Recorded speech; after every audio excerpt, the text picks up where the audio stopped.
Hello दोस्तों, आज की ये वीडियो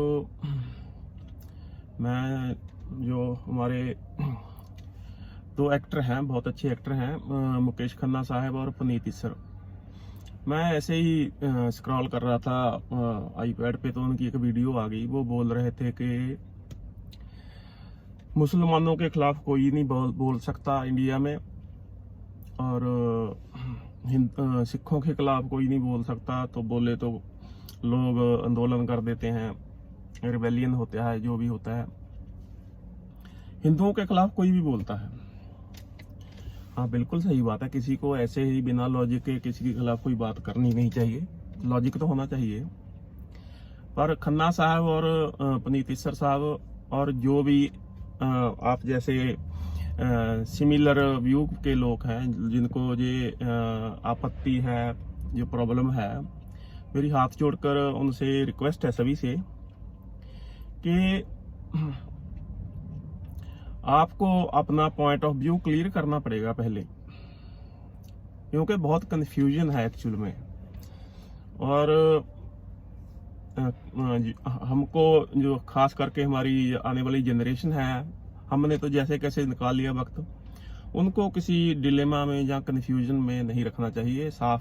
बात साफ चाहिए, स्पष्ट चाहिए। तो मेरे कहने का मतलब ये है कि आपको पहले बताना पड़ेगा, जैसे हम मुसलमान है, कोई इस्लाम को मानता है तो उसका रेफरेंस पॉइंट कुरान है, हदीस है। और सिख है कोई तो उसका रेफरेंस पॉइंट है, हमारे दो ग्रंथ हैं, गुरु ग्रंथ साहब और 10वें ग्रंथ। तो क्रिश्चियंस हैं, उनका बाइबल है। तो ऐसे हमारा एक रेफरेंस पॉइंट है। तो आपको भी ये बात क्लियर करनी पड़ेगी कि आप हिंदू कहते किसको हो? गीता को मानने वाले को, उपनिषद वेद को मानने वाले को, या मतलब जो और मैं अपनी वीडियोज में बार बार मेंशन करता रहता हूँ उनके नाम। तो बहुत सारे भारत में महान ऋषि मुनि संत हैं, उन्होंने बहुत बड़ा ज्ञान का खजाना हमको दिया है। तो जैसे ना टीचर होता है कोई क्लास में, तो ब्लैक बोर्ड पे काफी मेस पड़ जाता है, तो वो एकदम साफ करके फिर नए सिरे से स्टार्ट करता है, क्योंकि फिर समझानी बात मुश्किल हो जाती है। तो हिंदुइज्म की अभी यही हालत है। मतलब कोई कुछ कहता है, कोई कुछ कहता है, कोई किसी ग्रंथ को मानने बैठा है, कोई किसी को। तो ये तो एक बात वाजिब हो जाएगी ना कि पहले बता दिया जाए कि बंदों को, जैसा आप कह रहे हो मुझे उससे एक्चुअल में उल्टा लगता है। क्योंकि अगर किसी को कोई दोष आता है नजर, तो उसके खिलाफ तो बोलना ही चाहिए ना। क्योंकि भारत देश में अच्छे लोग भी हैं, भारत देश क्या पूरी दुनिया में हर एक धर्म में अच्छे लोग भी होते हैं, बुरे भी होते हैं, और बुरे लोग कुछ ना कुछ हेराफेरी करते हैं। अभी मैं जैसे आपने महाभारत में काम किया, एक जो श्री कृष्ण का रोल किया था नीतीश भारद्वाज, वो भी सोशल मीडिया पे काफी एक्टिव रहते हैं, मैं उनकी वीडियोज सुनता रहता हूँ। उन्होंने तो माना है कि हमसे बहुत बड़ी गलती हुई, जो ये वर्ण व्यवस्था बनाई गई, जाति व्यवस्था बनाई गई। वो बंदे को मैं सैल्यूट करता हूँ। ऑनेस्ट बंदा है, एजुकेटेड है, नॉलेज्ड है बंदा, वाइज बंदा है। तो ऐसे बंदों का मैं हमेशा रिस्पेक्ट करता हूँ। तो गलती हुई है कहीं तो हर एक का रेफरेंस पॉइंट होता है। तो मे बी जो हिंदुइज्म है, it has gone too far from its reference point. तो कोई बात नहीं, जब जागो तभी सवेरा। तो ये बात क्लैरिफाई कर लेनी चाहिए आपको भी। जैसे हर एक रिलीजन का कोई सेंटर होता है, तो आप भी कोई सेंटर होगा, उनसे अप्रोच करो और पब्लिक को ये बात क्लैरिफाई करो। क्योंकि अभी कोई इधर को जा रहा है, कोई उधर को जा रहा है, कोई कुछ कर रहा है, कोई कुछ कर रहा है, कोई कहता है मूर्ति पूजा सही है, कोई कहता है गलत है, कोई कुछ, मतलब जितने मुंह उतनी बातें हैं। और ये तो कोई रिलीजन नहीं हो सकता, ये तो कोई फिलॉसफी या विजडम नहीं हो सकती। तो थोड़ा क्लियर करना पड़ेगा, क्योंकि मैं बहुत बंदों के बीच में से बात करता हूँ और मेरा कोई मकसद जैसी मतलब जो हम समाज में नफरत फैलाते हैं ये नहीं होता। मैं कहता हूँ कि भी बात लॉजिकली करो, हमारे पास सब कुछ है, अब तो बहुत लोग पढ़ लिख भी गए हैं। और अगर मैं जब सोशल मीडिया पे होता हूँ, एक्चुअली मुझे आपसे अपोजिट मेरी ऑब्जर्वेशन है। मेरी ऑब्जर्वेशन ये है कि कुछ जो मुसलमान धर्म के प्रीचर हैं या प्रीस्ट क्लास है, वो फिर बात करते हैं तो वो लॉजिक की बात करते हैं कि वेद में या उपनिषद में ये बात ऐसे लिखी हुई है।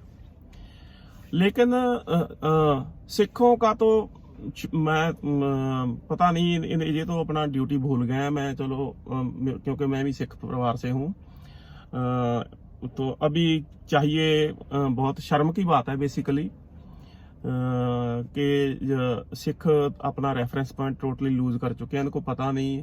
तो हमारी तो जो प्रीस्ट क्लास है, मैं तो उनको धिक्कार देता हूँ, सीधी सी बात। कुछ लोग हैं, बहुत कम लोग हैं जो जगाने की कोशिश कर रहे हैं, पर उनको खुद को नहीं पता। तो हमारे धर्म में तो हेरा फेरी बहुत बड़ी हो चुकी है। गुरबाणी में नहीं हुई, लेकिन ट्रांसलेशन में या और बहुत सारी किताबें लिख दी गई हैं। वो जो भी लॉबी है इंडिया में, मैं कहता हूँ जैसे उन्होंने हर एक धर्म को करप्ट किया, हमारा भी कर दिया। तो हिंदू जो प्रीस्ट बंदे हैं जो वीडियोस डाल रहे हैं, वो एक्चुअली लॉजिक के बिना क्रिटिसाइज करने वाले मैंने ज्यादा देखे हैं। जो जैसे कोई मान लो एक आधा सिख होगा, अगर वो हिंदू धर्म के खिलाफ बोल रहा है तो कोई उसके पास लॉजिक होगा। जो इस्लाम वाले हैं वो बोलते हैं, उनके पास लॉजिक होता है। मैं सुनता रहता हूँ, सभी को सुनता हूँ। मुझे कोई प्रॉब्लम नहीं, मैं गीता भी पढ़ता हूँ, मैं उपनिषद भी पढ़ता हूँ, मैं सब कुछ पढ़ता हूँ। और मैं जब पढ़ता हूँ तो मुझे लगता है कि जो प्रैक्टिकल जो फ्लोर लेवल पे जो रिलीजन है वो वर्बल है, टोटली किसी को कुछ नहीं पता, सुनी सुनाई बातें हैं सारी। क्योंकि वेद में कुछ और लिखा है, उपनिषद में कुछ और लिखा है। वेद और उपनिषद श्रुतियां ये तो सेम है, मतलब एक ही बात करती हैं। और सारे जैनियों, रिभु गीता, अष्टावक्र जी की गीता, अपने रमना महर्षि जी की बुक है, और बहुत सारे बड़े बड़े बंदे हुए हैं, जे कृष्णमूर्ति, बड़े महान संत हुए हैं इंडिया में, वो सभी तो एक ही बात बोल रहे हैं। और जब फ्लोर पे बात करते हैं तो कुछ और ही है, वो उनको पता नहीं कौन सिखाता है, कहाँ से सीखते हैं। तो मेरे ख्याल से देखो, अभी लोग पढ़ लिख गए हैं, साइंस भी है हमारे पास। जो ये झूठी मूठी जो बातें हैं, इनको मतलब क्लैरिफाई करना चाहिए भी, या तो इनका कुछ आज मॉडर्न संदर्भ में कुछ फायदा हो, पब्लिक को कुछ मतलब पीस ऑफ माइंड मिलती हो, कुछ हैप्पीनेस मिलती हो, खुशी मिलती हो, या कुछ और स्पिरिचुअल बेनिफिट मिलता हो। नहीं तो फिर रिलीजन का पर्पज क्या रह जाएगा अगर उससे प्रॉब्लम ही है तो। आप गांव में जाओ, मोहल्ले में जाओ, गली गली बंटी पड़ी है, मतलब ऐसी हालत है। तो हम अगर भारत में एकता और अखंडता की बात करनी चाहते हैं, हम चाहते हैं कि ऐसा हो कि जब भारत एक बहुत शक्तिशाली देश था और मतलब एकता थी, यूनाइटेड था, तो वहां हम पहुंचना चाहते हैं। तो आप लोग अगर आपको लोगों को लगता है तो कुछ मिसालें भी देनी चाहिए कि हम कोई बंदा कैसे बोलता है। अगर तो आपकी बात सत्य है, फिर तो हाँ, सभी लोग आपके साथ खड़ेंगे, क्योंकि सत्य के खिलाफ तो किसी को बोलने का कोई हक नहीं है।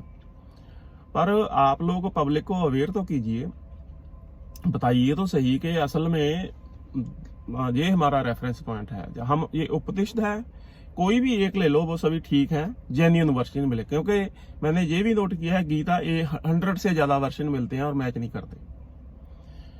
मुझे लगता है कुछ हेरा फेरी हुई है, कहीं ना कहीं कोई गलती हुई है। वरना अगर सारा कुछ ठीक ठाक चलता तो एक के बाद एक और जो गॉड ने हमारे अवतार भेजे हैं, भेजने की जरूरत नहीं पड़ती। जहां ठीक ठाक रहा काम, वहां दूसरा अवतार नहीं हुआ। इंडिया में तो पता ही नहीं कितने हुए हैं। और दूसरी बात, अज्ञानता बस बहुत बंदे बोलते हैं कि ये एक बंदा, उसने तो हद ही कर दी, मैंने दीवार से सर पीटा। कहता है कि मतलब मैं ये बात इसलिए बता रहा हूँ कि जैसा आप कह रहे हो ना कि उनके खिलाफ कुछ नहीं बोलता, इस मुसलमानों के खिलाफ कुछ नहीं बोलता, तो बंदे बोलते हैं, अज्ञानतावश बहुत बोल रहे हैं। बंदा कह रहा था कि हिंदुओं ने कभी नहीं जताया कि जो 3 बंदे गुरु तेग बहादुर जी के साथ शहीद होने गए थे वो हिंदू ही थे। भाई किस एंगल से हिंदू थे?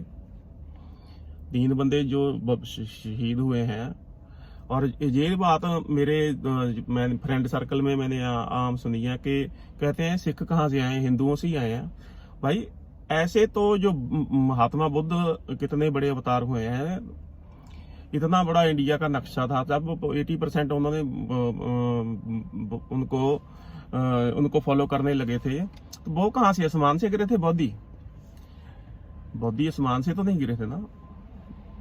जब हमारी प्रीस्ट क्लास ही करप्ट हो जाती है, लोगों को झूठ बताना शुरू कर देती है, जातियों में बांट देती है, इसमें बांट दिया, डिवाइड कर दिया, एक दूसरे के साथ लड़ा दिया, ये ऊपर हो गया, जन्म से कोई भी ऊंच नीच नहीं होता, कर्म से होता है। ये बातें तो उपनिषदों में, सभी वेदों में लिखी हुई हैं, गीता में लिखी हुई हैं।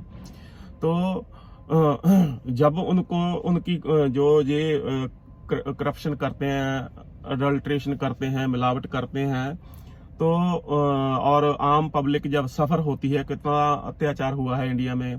कोई मंदिर में के पास से भी गुजरा, उसके कान में शीशा पिघला के डाल दिया, जवान काट ली, पता नहीं क्या क्या। और कुंवारी कन्या का शुद्धिकरण, कितना कुछ है हिस्ट्री में। मतलब गुरु साहब ने भी लिखा है, संत कबीर जी ने लिखा है, सभी ने लिखा है। अगर लिखा है तो कुछ हुआ होगा ऐसा हिस्ट्री में, ठीक है। रिकॉर्ड करने वाले भी वही थे, उन्होंने रिकॉर्ड नहीं किया। तो जब पब्लिक को गुमराह किया जा रहा हो, कोई सच्ची बात बताने आएगा तो लोग उसको फॉलो करने लग जाएंगे। औरंगजेब के आने से पहले जितने मुसलमान बने हैं बंदे, वो हिंदू ही थे, मुसलमान बन गए, वो अपनी मर्जी से बने। औरंगजेब ने जबरदस्ती करनी शुरू की, केवल औरंगजेब ने। उससे पहले कभी किसी ने जबरदस्ती किसी को मुसलमान नहीं बनाया। लोगों को बात सच्ची लगी, कुछ जेन्युइन बात कर रहे थे बंदे, हाँ, क्योंकि रब तो एक ही है ना अल्टीमेटली। तो एक ही रब है, तो उसका ज्ञान भी एक ही है। मैं सही कहता हूं कि अब जितने भी स्क्रिप्चर्स हैं, जितने भी प्रॉफिट्स हैं, उनकी आप अगर निकालोगे डीपली एंड इम्पार्शियली, न्यूट्रली आप अगर उनको स्टडी करोगे, तो एक ही बात बता रहे हैं कि रब एक है, बस निराकार है वो, और वो 5 तत्वों से परे है, और टाइम एंड स्पेस से भी परे है, और वो कभी भी यूनी में नहीं आता, जन्म नहीं लेता, ना उसका आद है ना अंत है। ये बातें तो सारी मोटी मोटी बातों, मतलब बहुत सारी जो झूठ फैलाया गया है, वो तो ये बेसिक फंडामेंटल फर्स्ट पेज वाली बातों से ही बात क्लियर हो जाती है। तो आप लोग ऐसे कंप्लेन कर रहे हो कि हिंदुओं के खिलाफ कोई भी बोल देता है, तो मेरे ख्याल से ये बात मेरे को थोड़ी सी अजीब लगी, क्योंकि आप समझदार बंदे हो, पढ़े लिखे हो। तो मैंने आपने बहुत लोगों का मनोरंजन किया है, मैंने भी आपका आर्ट बहुत एंजॉय किया है, मैंने आपकी बहुत सारी फिल्में देखी हैं, महाभारत भी देखा है। तो मतलब जो बात आपने कही, आपकी इन ए वे इमेज को सूट नहीं करी।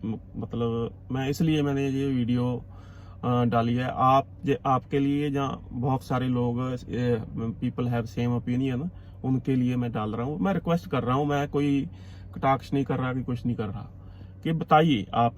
जब हमको पता चल जाएगा, सभी को पता चल जाएगा, तो फिर बात है, फिर कोई बंदा कुछ बोले। अब आधा सत्य है आधा झूठ है, तो कोई झूठ के खिलाफ बोल रहा है, अगर उसको ले लिया जाए कि वो तो हिंदुओं पे अटैक कर रहा है, वो तो गलत बात है। झूठ के खिलाफ बोलना तो हर किसी का बनता है, आपका भी फर्ज बनता है। अगर कोई बंदा गलत बातें फैला रहा है, तो आपका भी फर्ज बनता है, हर एक भारतीय का फर्ज बनता है।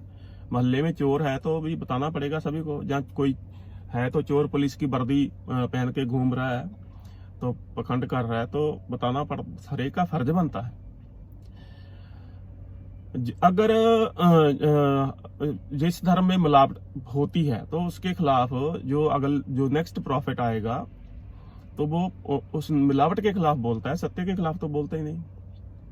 गुरु नानक ने साफ लिखा है, वेद सही है, सिमृत शास्त्र में प्रॉब्लम है, हमने वो रेक्टिफाई करके गुरबाणी में लिखी है। आप अगर आप कहते हो कि गुरु नानक तो हम तो मानते ही नहीं उनको, तो भी फिर क्या हो सकता है। मैंने गुरबाणी स्टडी की है, गुरबाणी में कहीं भी वेद के खिलाफ कोई लफ्ज नहीं है, श्रुतियों के खिलाफ, उपनिषद के खिलाफ नहीं, कुछ भी नहीं लिखा हुआ। बल्कि वो बात और सिंपलर वे में और सिंपल लैंग्वेज में, क्योंकि लैंग्वेज में बहुत फर्क आ जाता है। अब तो गुरबाणी की जो लैंग्वेज है उससे भी आज की जो हमारी पंजाबी है बहुत फर्क आ गया है उसमें, तो और सिंपलीफाई करना पड़ता है। सेम चीज ही लिखी हुई है, कोई फर्क नहीं। क्योंकि जब वो परम सत्य जो जिसको हम सच्चिदानंद बोलते हैं, जिसको हम ब्रह्म बोलते हैं, गोविंद हरि सब, जो उसके नाम असली नाम तो उसका कोई है नहीं, ये तो ग्रंथों में बात लिखी है।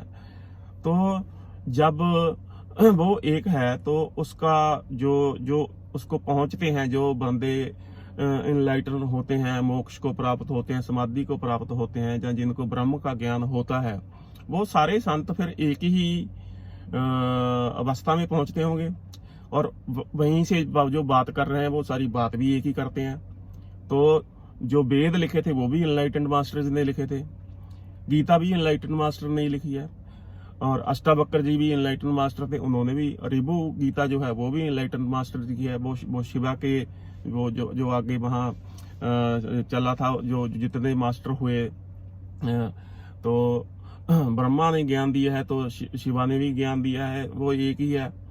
शिवा ने बस उसमें प्रैक्टिकल ज्यादा ऐड कर दिया, योगा, तो ताकि लोग जल्दी पहुंच जाएं। तो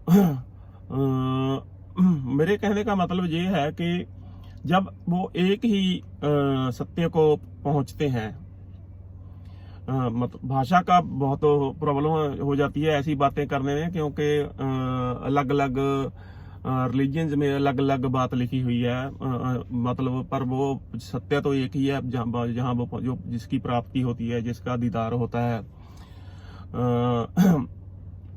तो वो ब्रह्म तो एक ही है सबके अंदर, सर्वव्यापी जो है। तो फिर उस जब और ये बात भी स्पष्ट लिखी है कि जितने भी इनलाइटन मास्टर हैं, गुरु नानक ने, कबीर जी ने, सभी ने यही लिखा है कि हम नहीं बोल रहे, भी वो जो बुलवा रहा है, और मोहम्मद साहब ने भी यही कहा, मेरे बोल नहीं है, ये अल्लाह जो बुलवा रहा है वो वही बोल रहा हूँ मैं। तो वो उसी के बोल हैं, तो सभी सारे एक ही होने चाहिए। वो ऐसा तो है नहीं भी वो किसी से पक्षपात करता है कि ईसाइयों को और ज्ञान दे दिया, मुसलमानों को अरब कंट्रीज में वहाँ और कुछ ज्ञान दे दिया, यहाँ कुछ और ज्ञान दे दिया, ऐसी बात तो है नहीं। वो तो साफ लिखा है कि वो निर्भो है, निर्वैर है, वो सभी उसी की संतानें हैं। एक पिता एक के हम मुबारक लिखा हुआ है ये बात, तो सभी उसी की संतानें हैं। तो जैसे मैं एक मोटी मिसाल दे देता हूँ, ये बात हिंदू धर्म में प्रचलित है कि शूद्र पांव से पैदा हुए हैं, और ब्राह्मण, ये बात ये इन्होंने मिलावट की हुई है। बाहर मैं ऑस्ट्रेलिया में मेरे को 15 से ज्यादा साल हो गए, और मैं कंट्रीज में भी गया हूँ, तो वहाँ के लोग, वहाँ तो ऐसी कोई वर्ण व्यवस्था मिलती नहीं, वो लोग कहाँ से पैदा हुए हैं फिर हमको ये भी बताओ। और ऐसे सवाल मुसलमानों के जो मुल्ला हैं वो बोलते हैं, उनसे पूछा जाता है, तो मैंने कुछ ईमानदार बंदे मिले जो सच्ची बात बता रहे थे, कहते हैं ये बकवास है, सारे बंदे अल्लाह के हैं, माने चाहे कोई ना माने वो अलग बात है, पर आपको किसने कह दिया केवल मुसलमान अल्लाह के बंदे हैं और अल्लाह केवल मुसलमानों का है। तो बंदे ईमानदारी से बात करते हैं बीच में, ऐसी बात नहीं। मैं ये नहीं कह रहा कि हिंदुओं में कोई ऐसा बंदा नहीं, बहुत बंदे हैं, बहुत ज्यादा, एक्चुअली वो इतने पॉपुलर नहीं है, और मैं उन ऐसे लोगों से मिलता भी रहता हूँ और मैं रिस्पेक्ट करता हूँ। पर वहाँ डर है, क्योंकि डर्टी पॉलिटिक्स है, पॉलिटिशियंस में और प्रीस्ट क्लास में नेक्सस है। तो अगर कोई सच्ची बात बोलता है तो वो खतरे में प्रॉब्लम आ जाती है उसको। उसको ये लोग छोड़ते नहीं। इसकी तो प्रैक्टिकल मिसाल ही है, जो सिख हिस्ट्री तो इसकी प्रैक्टिकल मिसाल है। जब सच बोलना शुरू कर दिया तो सबको मरवा दिया। हमारे तो जो बुजुर्ग थे, सिख थे, उनके सिरों के मूल्य पड़ते रहे हैं, क्योंकि वो यही बात तो बता रहे थे कि भाई मिलावट हुई हुई है, आप जागो। तो आप लोगों से मेरी विनती है कि आप लोग क्लियर करो पब्लिक को, सभी को, कि हमारा जो मेन जो हिंदुइज्म का जो आधार है, जो बेस है, वो क्या है। फिर कोई उसके ऊपर बकवास कर रहा है तो ही डिजर्व्स पनिशमेंट। फिर अब सभी आपके साथ खड़े हो जाएंगे, कोई मतलब ऐसी बात नहीं। और मेरे ख्याल से अब वक्त आ भी गया है। ये जो वर्बल है ना, जो फ्लोर पे सारा रिलीजन जो वर्बल है, जवानी कलामी है ये, तो इस बात को लोगों को बता देना चाहिए। बहुत मिसालें हैं मेरे पास देने को। ईसाइयों ने बाइबल में हेरा फेरी करके कैसे लोगों को गुलाम बनाया, तो हमारे वहां भी कोई ऐसी मतलब शैतान से तो कोई जगह नहीं बची हुई। हमारा मानी शैतान होता है, तो हर जगह पे लोगों पब्लिक को अब्यूज किया जाता रहा है, जाता रहेगा, जब तक वो ज्ञानवान नहीं होंगे। तो इंडिया में तो जब भी कोई ज्ञानवान होता है उसको बहुत प्रॉब्लम आती है। ये एक वायरस है, इंडिया में आ गया। मैं तो खुद चाहता हूं कि ये निकलना चाहिए, और तब तक इंडिया में शांति स्थापित भी नहीं होगी। जब अगर आप चाहते हैं कि इंडिया में शांति हो और समाज में एकता हो, और फिर ही ये इंडिया विकास कर सकता है, डेवलपमेंट हो सकती है, तब तक तो ये बात संभव नहीं लगती। क्योंकि अभी जितने में उतनी बातें हैं, तो आप तो कोई एक solid and stable policy for everyone बना ही नहीं सकते। क्योंकि एक का करते हैं तो दूसरे को प्रॉब्लम होती है, दूसरे का करते हैं तो तीसरे को प्रॉब्लम हो जाती है। तो हाँ, ये बताना चाहिए, सत्य बताएंगे तो बीच में से जितने मर्जी फ्रूट आप कहते हैं लो, बीज तो सेम निकलता है। तो यही है कि जब हम डीप में कोर डेप्थ तक पहुंचेंगे तो सब एक ही निकलता है। तो जब ये पब्लिक को पता चल जाएगा तो अपने आप शांति हो जाएगी। तो अगर कोई झूठ के खिलाफ बोल रहा है, मैं तो कहता हूं और बोलना चाहिए। मैं अपनी तरफ से पूरी कोशिश करता हूं कि मुझसे गलती ना हो जाए, कि बिल्कुल सच्ची सच्ची बात बताऊं। और मुझे 36 जी up to age of 36 years, अब मेरी 45 प्लस एज है। मैं भी बहुत अज्ञान बस मतलब ऐसे ही भटकता था, और बहुत सारे लोग जहां भटक रहे हैं, एक दूसरे को गालियां देते हैं। मुझे बड़े लोगों ने मतलब सिखों को गालियां दी, तब मुझे नहीं पता था। मैंने भी बहुत हिंदुओं को गालियां दी होंगी, तो मैं तो माफी मांगता हूं कि तब मुझे नहीं पता था। और आप लोग हैरान हो जाओगे ये बात सुनकर, जब मुझे पता चला कि चलो वेद तो बहुत पुराने हैं, गीता वेद हिंदुइज्म के ग्रंथ तो बहुत पुराने हैं। चलो इतनी देर में पता नहीं कौन सा राजा आया, किसकी प्रजाति क्या था, कैसा था, हमारे पास तो एक पूरी हिस्ट्री भी नहीं है। होगी हेरा फेरी। सिखों के तो हमको तो ये तो 400 साल भी नहीं हुए, सारा कुछ ही बदल दिया गया है। सिखिज्म कास्टिज्म की कोई जगह ही नहीं है सिखिज्म में। कल ही मैंने एक वीडियो देखी, और वो भी ऐसी नहीं, एक निहंग सिंहों की मतलब बता रहे थे कि कोई जो वाल्मीकि या रविदासिया बंदा जब जो अमृत शक्त है ना सिखों में, तो उनको 5 ककार पहनाए जाते हैं। वो बंदा बता रहा था कि अगर कोई रविदासिया या वाल्मीकि तो उनको तो अलग से बनाया जाता है, और वो कोई बर्तन टच कर ले, उस बर्तन को आग में जला के शुद्ध किया जाता है। ये बातें अगर ये 300 साल भी नहीं लगे, इतनी जल्दी इतनी गिरावट आ गई, तो हो सकता है कि सभी धर्मों में गिरावट आने की, मतलब जितना पुराना धर्म है उसमें उतने ही चांस है उसमें गिरावट आ गई होगी। तो प्लीज आप मैं रिक्वेस्ट करता हूं कि bring up the original form, जो ओरिजिनल है, जो प्योर है, जिसमें मिलावट, उसको ढूंढिए, आप उसका प्रचार करवाइए। आप लोग पॉपुलर हैं, फेमस हैं, तो जनता का भला होगा, हमारे देश का भला होगा। और ऐसी जो फ्रिक्शन है, जो एक दूसरे के साथ थोड़ी बहुत ईर्ष्या हो रही है, बंदों को नफरत फैल रही है, वो खत्म होगी। प्लीज आप मैं उम्मीद करता हूँ कि आप मेरी रिक्वेस्ट पे गौर करेंगे। Thank you very much.